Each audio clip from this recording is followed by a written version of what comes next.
తర్వాత మధురం సంగీతం. ఒక సినిమా హిట్కి సంగీతం ఎంత ప్రాధాన్యత వహిస్తుందో అందరికీ తెలిసిన విషయమే. మా సినిమా తొలి వేడుక పాటల వేడుకకి పిలవగానే వచ్చిన మా నాగేశ్వర రెడ్డి గారికి ముందుగా నా వందనాలు సార్. నమస్కారం సార్, నా హృదయపూర్వక నమస్కారాలు. ఆయనకి యాక్చువల్గా ఇప్పుడు అల్లరి నరేష్ గారికి ఏదో సబ్జెక్ట్ నేరేషన్ ఉంది, కేవలం నా కోసం వచ్చి ఇందాక నుంచి వెయిట్ చేస్తున్నందుకు ఆయన ధన్యవాదాలు. నా పేరు డుంగురోత్ నాగరాజు అండి నా పేరు. నేను గత 22 ఏళ్ళుగా ఒక 70 సినిమాలకు మాటలు రకరకాలుగా రాసున్నాను. దర్శకుడిగా ఇది నా తొలి చిత్రం. తెలుగు అడుగులు వేస్తున్నాను కాబట్టి ఎక్కువ మాట్లాడకూడదు. సో నేను మాట్లాడాల్సిందంతా సంగీతం బాగుంది, సినిమా కూడా బాగుంటుంది. నాగేశ్వర రెడ్డి గారికి ధన్యవాదాలు చెప్పడంతో నేను ముగిస్తున్నాను. ఒక్కసారి నాగేశ్వర రెడ్డి గారు మాట్లాడాల్సింది.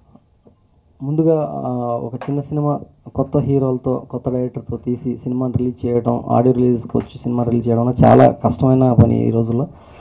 ముందుగా నిర్మాతలకి కొత్త దర్శకుడిని డైరెక్ట్గా పరిచయం చేస్తూ ధైర్యం చేసి ఒక సినిమాని చేసినందుకు వాళ్ళకి ధన్యవాదాలు తెలుపుతున్నాను, అభినందనలు తెలుపుతున్నాను. సూపర్ హిట్, ఈ సినిమా సూపర్ హిట్ కొట్టాలి. చంద్రశేఖర్, నాయక్ అండ్ రవి అనుకుంటా కదా, అందరికీ శుభాకాంక్షలు. అయితే ఈ నాగరాజు గురించి చెప్పాలి. యాక్చువల్గా నాగరాజు చాలా కష్టపడి పనిచేసే తత్వం ఉన్న రచయిత, చాలా టాలెంటెడ్ రచయిత. నాకు ఒక సినిమా గోస్ట్గా పనిచేశాడు. ఆ తర్వాత నేను ప్రతి సినిమాకి నాగరాజు కోసం నేను ట్రై చేసేవాడిని. అతని నంబర్ ఎక్కడ, అతను ఎక్కడ ఉంటాడా ఇలాగా. అంటే తనకి డైరెక్షన్ చేయాలని అప్పటి నుంచే బాగా పట్టుదలగా ఉండేవాడు. సో పట్టుదల, కష్టపడే గుణం ఉంటే ఖచ్చితంగా మనం అనుకున్న సాధించవచ్చు అనడానికి నాగరాజు ఒక example. All the best Nagaraju, ఈ సినిమా సూపర్ హిట్ అవ్వాలని మనస్ఫూర్తిగా కోరుకుంటున్నాను. నీ కష్టం నేను చూశాను. ఒక సినిమాని పూర్తి చేయడం, నిర్మాత తలపెట్టడం ఎంత కష్టమో, నేను దర్శకుడు పూర్తి చేసి రిలీజ్కి తీసుకురావడం కూడా అంతే కష్టం ఈ రోజుల్లో. నీ మాటల పదును కానీ, నీ మేకింగ్, నువ్వు పడ్డ కష్టం కానీ నీ ట్రైలర్లో కనిపిస్తుంది, నీ పాటలో కనిపిస్తుంది. సాయి బాగా చేశాడు. హీరోయిన్ కూడా నాకు పేరు దీప్తి, ఆ అమ్మాయి కూడా బాగుంది. సో ఈ సినిమాని ఆదరించండి. నాకు క్రియేటివిటీ అంటే ఒక మనిషిలో క్రియేటివిటీ ఉంటే అది ప్రతి చోట కనిపిస్తుంది. అలాగే టైటిల్లో కూడా నేను ఇక సెలవు అని, టైటిల్ ఏంటి అని అడిగితే ఇక సెలవు అన్నాడు. ఇక సెలవు ఏంటి అని వచ్చాను నేను చూస్తే, ఇక say love, that is the creativity. First step టైటిల్లోనే ఉంది. Very good. పోస్టర్ క్యాప్షన్ కూడా చాలా బాగా నచ్చింది. నేను మరణించిన తర్వాత ప్రేమించిన అమ్మాయిని తప్ప ప్రపంచం మొత్తం నాకు అనుకుందాను. Very good dialogue. సో ఇలాగా అద్భుతమైన డైలాగులు బోల్డ్ అని ఉన్నాయని నేను నమ్ముతున్నాను ఈ సినిమాలో. సో ఈ సినిమాని ప్రేక్షకులు ఆదరించి ఒక కొత్త దర్శకుడికి, ఒక కొత్త ప్రొడ్యూసర్స్కి మీ సపోర్ట్ మీరు చూస్తేనే ఇట్లాంటి సినిమాలు మరిన్ని వస్తాయి, ఒక మంచి ప్రయత్నాలు మరిన్ని వస్తాయి. ఈ సినిమాకి నిజంగా ఒక సపోర్ట్ అన్నది ఎవరు ఉండాలి, వాళ్ళు ఎవరు లేరు. ఈ సినిమాకి పూర్తి సపోర్ట్ మీడియా అని నేను అనుకుంటున్నాను. Please support them. మీరు హెల్ప్ చేసి, సపోర్ట్ చేసి ఈ సినిమాని జనంలోకి తీసుకెళ్ళండి. ఈ జనం ఆదరించి ఈ సినిమా సూపర్ హిట్ చేయాలని, దర్శక నిర్మాతలకు మంచి పేరు రావాలని మనస్ఫూర్తిగా కోరుకుంటున్నాను. Thank you very much Nagaraju. యాక్చువల్గా ఈ సినిమా గురించి డిస్కస్ చేసేటప్పుడు మన మిత్రుడు నాగరాజు డైరెక్టర్గా ఒక సినిమా చేద్దామని నా దగ్గరకు వచ్చినప్పుడు నేను తెలుసో తెలియక ఒక మాట అన్నాను. దాని మీద ఇప్పటివరకు ఒక స్ట్రగుల్ ఏర్పడుతుంది. అదేంటంటే, అందరు కొత్త వాళ్ళతో అయితే సినిమా తీద్దాం, అందరూ అంటే అందులో ఉన్న టెక్నీషియన్స్, అంటే మేజర్గా మ్యూజిక్ కావచ్చు, అందులో ఉన్న ఆర్టిస్టులు కావచ్చు, డైరెక్టర్ కొత్తోడు, ప్రొడ్యూసర్ కొత్తోడు, అందరు కొత్త వాళ్ళతోనైతే సినిమా తీద్దాం, ముందుకెళ్దామని చెప్పా. ఆ ఒక్క మాట మీద నాగరాజు స్టెప్ వేసి సినిమాలో అందరు కొత్తోళ్ళే. దాంతోపాటు మన మ్యూజిక్ డైరెక్టర్గా ఈ సినిమా మధు ఫస్ట్ అరంగేట్రం చేస్తున్నారు ఈ సినిమాకి. తర్వాత నాగరాజు ఆల్రెడీ రైటర్గా ఎక్స్పీరియన్స్ ఉన్న, ప్లస్ యాజ్ ఎ డైరెక్టర్గా first cinema. Heroine new to Telugu industry. Sai Ravikumar already ఒక 2-3 సినిమాలు చేసిన హీరో, స్పెషలైజ్డ్ హీరోగా మన సినిమాలోనే చేశారు. సో ఆ విధమైన పాయింట్ నేను పెట్టడం, ఆయన అంగీకరించడం బాగానే ఉంది, అంతవరకు బాగానే ఉంది. కానీ తర్వాత చాలా స్ట్రగుల్స్ వచ్చాయి. అంటే సినిమా కంప్లీట్ అయింది, ఫస్ట్ కాపీ అంతా నీట్గా జరిగింది. నేను చెప్పిన 6 రోజు మాటతో ఇప్పుడు టెక్నికల్గా ఇబ్బంది అనిపించింది నాకు. ఎందుకంటే ప్యాడింగ్ ఉంటేనే సినిమా నడుస్తుందా, కొత్త డైరెక్టర్, కొత్త ప్రొడ్యూసర్, కొత్త మ్యూజిక్ డైరెక్టర్ ఉంటే నడవదా అనే ఒక టెక్నికల్ పాయింట్ మీద నాకు కొంచెం ఎందుకో, నేను కొత్తవాడిని యాక్చువల్గా సినిమా ఇండస్ట్రీకి, నేను కొత్తవాడిని. ఇవన్నీ పారామీటర్స్ వేసుకొని క్యాలిక్యులేట్ చేయాలనుకున్నాం, కానీ వర్కౌట్ కాలేదు. ఇట్లాంటి టెక్నికల్ ప్రాబ్లమ్స్కి నేను ఇక సెలవు చెబుదాం అనుకున్నాను నేను. ఎందుకంటే ఒక ఫార్ములా ప్రకారం తీయాలా.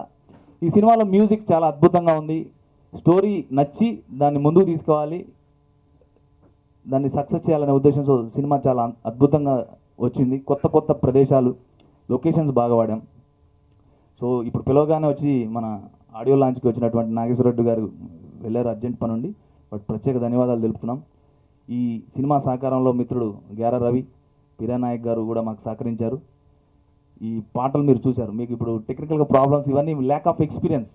సో కమింగ్ డేస్లో దీనికంటే అంటే ఈ ఎక్స్పీరియన్స్తో మేము ఇంకొంచెం ముందుకు వెళ్తాం. మీరు మీడియా వాళ్ళు మాకు సహకరించి దీన్ని ఇంకొంచెం ముందుకు తీసుకెళ్తారని ఆశిస్తూ, ఫస్ట్ ఆఫ్ ఆల్ నేను చెప్పాల్సింది ఏంటంటే ఇది first movie bus stop, second movie green signal, మూడో సినిమా అండి. ఇంతకుముందు మా ప్రొడ్యూసర్ చెప్పినట్టు ఇంతకుముందు రెండు సినిమాల్లో నేను సైడ్ హీరోగా చేశాను. ఇది నా స్ట్రేట్ మూవీ.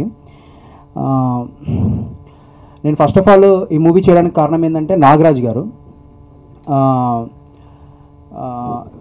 కథ చెప్పినప్పుడు నాకు ఈ మూవీ చాలా బాగా నచ్చింది. అంటే బేసికల్గా ఏంటంటే కొత్త వాళ్ళు హీరోగా ట్రై చేసినప్పుడు ఒక మంచి కథ తీసుకొని చేయాల, బట్ దానికి ప్రొడ్యూసర్ సహకారము, డైరెక్టర్ సహకారం ఎంతో కావాలండి. సినిమా షూటింగ్ కంప్లీట్ చేసుకొని మా అందరికి సపోర్ట్ చేసిన మా ప్రొడ్యూసర్ శేఖర్ గారికి నా ధన్యవాదాలు. అలాగే ఈ మూవీకి నాకు ఆఫర్ ఇచ్చిన మా డైరెక్టర్ నాగరాజ్ గారికి నా ధన్యవాదాలు. అండ్ ఈ మూవీకి కో ప్రొడ్యూసర్ చేసిన గ్యారా రవి గారికి, ప్రియా నాయక్ గారికి, అందరికీ ఈ మూవీకి సపోర్ట్ చేసిన all technicians and direction department అందరికీ నా ధన్యవాదాలు. Thank you very much. సినిమాకి మేజర్గా ఏంటంటే నాగరాజు గారు ఒక వినూత్నమైన ఒక స్టోరీని రాశారు. సో యాక్చువల్గా ఏంటంటే లవ్ స్టోరీ అన్నది ప్రతి మూవీలో లవ్ స్టోరీ అన్నది ఉంటుంది. బట్ లవ్ స్టోరీ అన్నది ఏ మూవీ కన్నా it is ever green. So దానికి ఒక అంతం అన్నది అయితే లేదు. బట్ మన నాగరాజు గారు దాన్ని ఇంకొక డిఫరెంట్గా దాన్ని ఇచ్చేసి మన ముందుకు తీసుకురాబోతున్నారు. ముఖ్యంగా ఈరోజు ఇక్కడ నేను డయాస్లో ఇక్కడ మీ ముందు మాట్లాడుతున్నానంటే కేవలం మా డైరెక్టర్ గారు నాగరాజు గారు. మనం సినిమా చేస్తున్నాము, ఖచ్చితంగా మ్యూజిక్ నువ్వు చేయాలి, ఎందుకంటే ఆ ఫీల్ అనేది నీకు నాకు మధ్య చాలా అండర్స్టాండింగ్ చాలా బాగుంటుంది, మన ఇద్దరం అయితే వర్కౌట్ చేయగలం అని చెప్పేసి చాలా ఎంకరేజ్ చేశారు. ఆల్రెడీ తెలిసిందే 20 years పై నుంచి ఎక్స్పీరియన్స్ ఉన్నటువంటి ఒక డైరెక్షన్ డిపార్ట్మెంట్ అనే కాదు, స్క్రీన్ ప్లే, డైలాగ్స్, మ్యూజిక్ మీద, అలాగే లిరిక్స్ మీద, అన్నిటి మీద, టేకింగ్ మీద, అన్నిటి మీద కూడా మంచి ఒక ఆధిపత్యం అనేది ఉంది. సో అది నాకైతే స్పెషల్గా చాలా సపోర్ట్ అయింది. ఎందుకంటే అంత ఎక్స్పీరియన్స్ ఉన్నటువంటి డైరెక్టర్తో ఫస్ట్ మూవీ నేను కలిసి చేయడం, సో నాతో ఏ విధంగా చేయించుకోవాలి వర్క్ అనేది చాలా బాగా చేయించుకున్నారు. అలాగే నాకు ఇక్కడ ఉన్నటువంటి మా మిత్రుడు శ్రీనివాస్ నాగ్, లిరిక్ రైటర్. మేమైతే ఆ లిరిక్స్ కూడా, సాంగ్స్ ఏ విధంగా చేసామో లిరిక్స్ కూడా చాలా అద్భుతంగా రాశాడు అతను. ప్రతి పల్లవి కానివ్వండి, చరణం కానీ చాలా మీనింగ్గా ఉంటుంది. మీరు ఓకే అంటే ఒక చిన్న చరణం వినిపిస్తాను.